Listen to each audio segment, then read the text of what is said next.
تو یہ ساری باتیں کتابوں میں موجود ہیں، لوگوں نے اپنے اپنے مشاہدات جو جس کے ساتھ پیش آیا اس نے بیان کیے ہیں. بہت ساری باتیں قابل بیان ہیں، پر جو عنوان ہے میں اس میں رہنا چاہتا ہوں. داتا صاحب رحمت اللہ علیہ فرماتے ہیں ہماری تعلیمات ہیں کہ اپنے دکھ درد دنیا داروں سے بیان نہیں کرنے، سوال کا دروازہ لوگوں کے سامنے کھولنا اللہ والوں سے کہیں گے کبھی کہنا ہوگا تو دنیا داروں سے کہنا.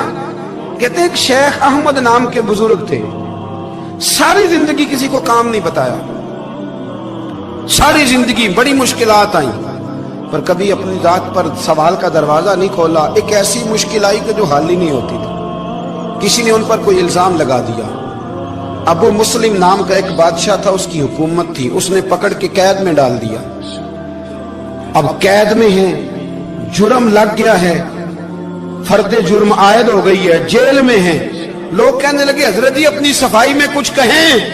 فرمانے لگے ساری زندگی بندوں سے کچھ نہیں کہا، اللہ رسول کو پتا ہے میں بے گناہ ہوں، مجھے کہنے کی ضرورت نہیں. داتا گانج بخش علی حجویری نے لکھا ہے، داتا صاحب کہتے ہیں تو یقین کامل تو پیدا کر، تو ایمان تو پختہ کر.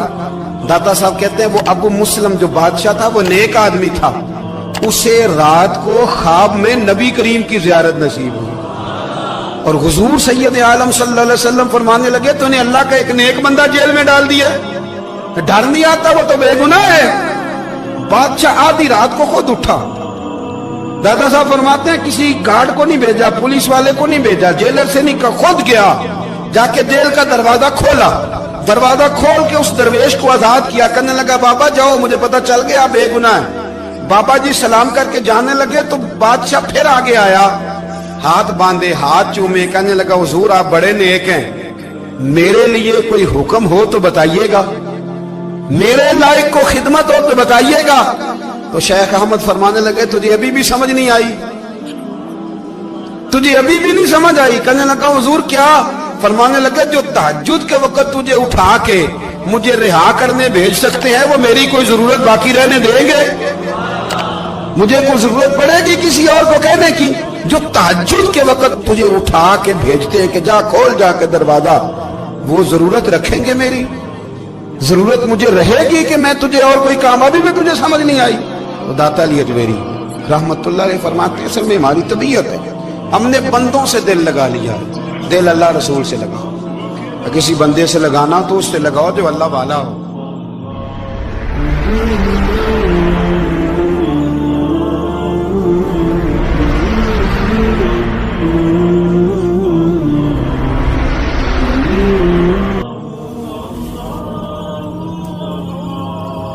یہ والا رنگ تیرے اندر کوئی نہیں. ابو سفیان آئے ان دنوں جن دنوں حالات بڑے کٹھن تھے، اختلاف شدت کا تھا. ابو سفیان آئے حضور کی بارگاہ میں. آئے کس لیے؟ مکے میں قحط پڑ گیا ہے، بارش نہیں ہوتی. ادھر اس سمامہ بن اسال یمامہ قبیلے کے سربراہ کلمہ پڑھ کے مسلمان ہو گئے. ساری گندم اس قبیلے سے آتی تھی. سمامہ کہنے لگا تم میرے مصطفیٰ کو نہیں مانتے، کوئی گندم نہیں، بھاگ جاؤ. ایک بارش کوئی نہیں، دوسری گندم کوئی نہیں. ابو سفیان تڑپ کے در رسول پہ حاضر ہوئے. ابھی تھوڑے دن گزرے ہیں احد میں حضور کے دانت شہید کیے، ابھی تھوڑے دن گزرے حضور کو ستایا ہے، ابھی تھوڑے دن گزرے حضرت امیر حمزہ کا کلیجہ نکال کے چبایا ہے، ابھی تھوڑے دن گزرے حضرت انس بن نضر کی گردن کاٹی، ابھی تھوڑے دن گزرے عبداللہ بن جہش کے ٹکڑے کیے، ابھی تھوڑے دن گزرے حضور کو ستایا ہے، تڑپایا ہے. پر حضرت علی شیر خدا فرماتے ہیں میں ماننے والا اس رسول کا ہوں اس کے دانت شہید ہو گئے. احد کے اندر ساری داڑھی لہو سے بھر گئی.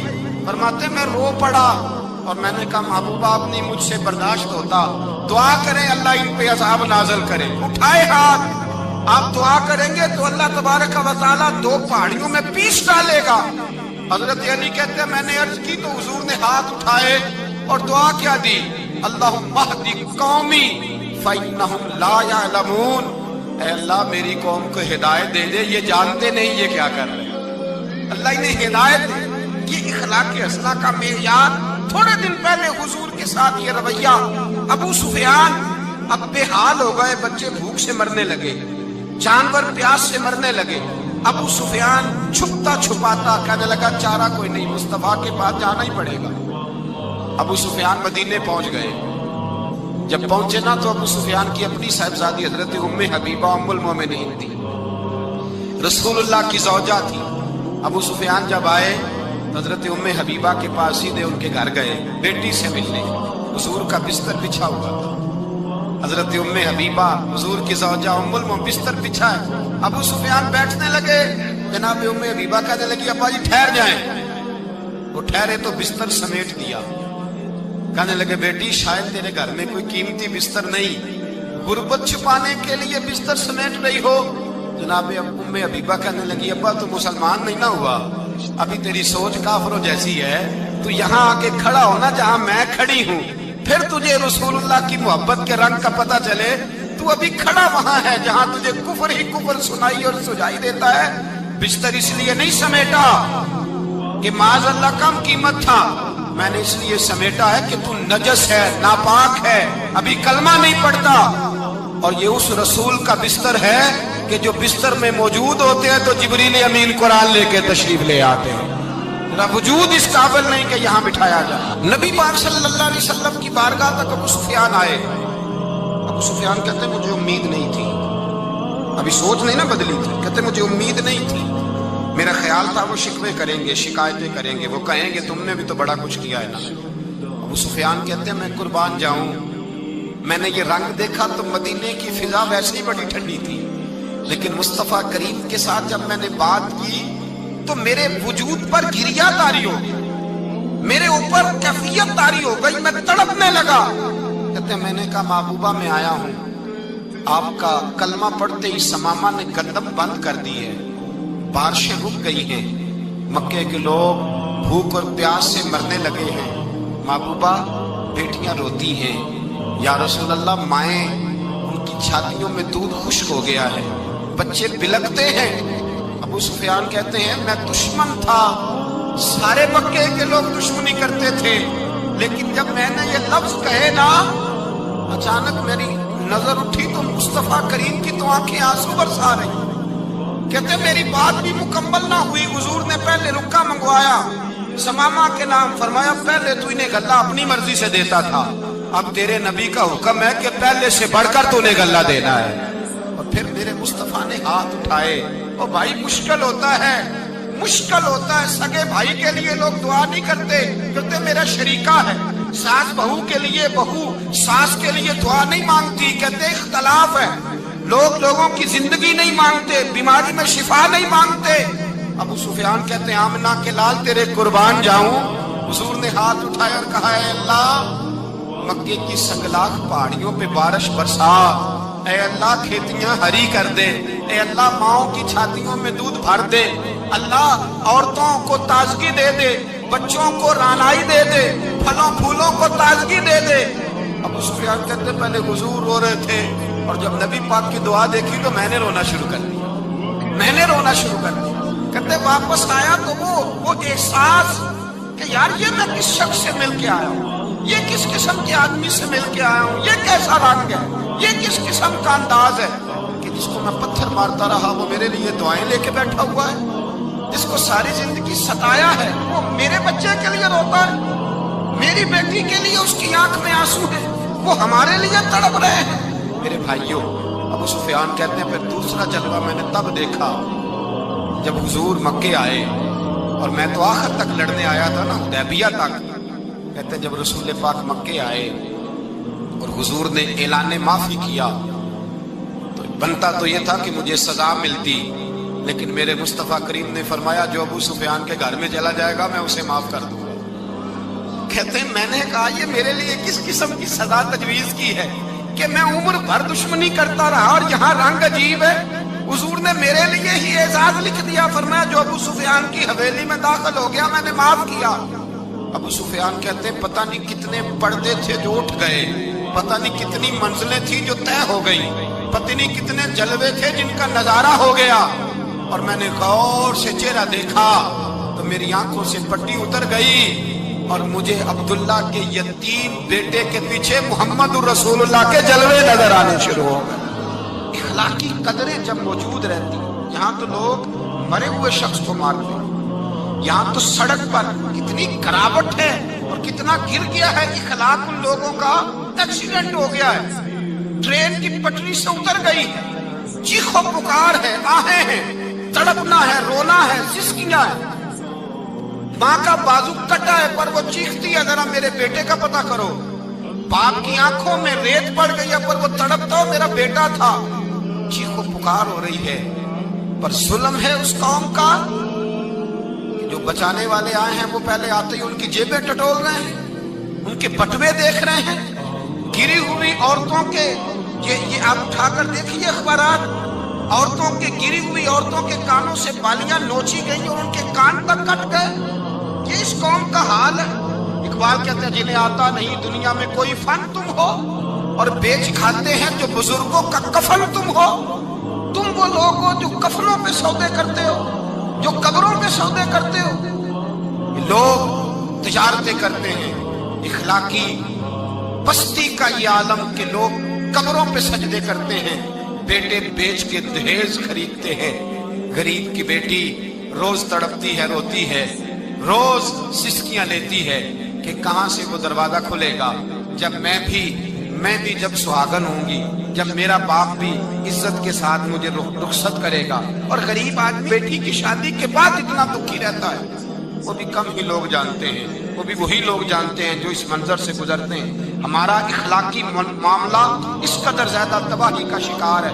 میرے مصطفیٰ کریم سید عالم نور مجسم صلی اللہ علیہ وسلم جذبات کا خیال رکھتے, احساسات کا خیال رکھتے, تصورات کا. او بھائی اس سے بڑا اخلاق کا مظاہرہ کہاں سے لینے جاؤ گے کہ آمنہ کے لال فرماتے ہیں میرا دل کرتا ہے نماز لمبی پڑھاؤں, نماز اللہ کی نماز, دل کرتا ہے لمبی نماز پڑھاؤں.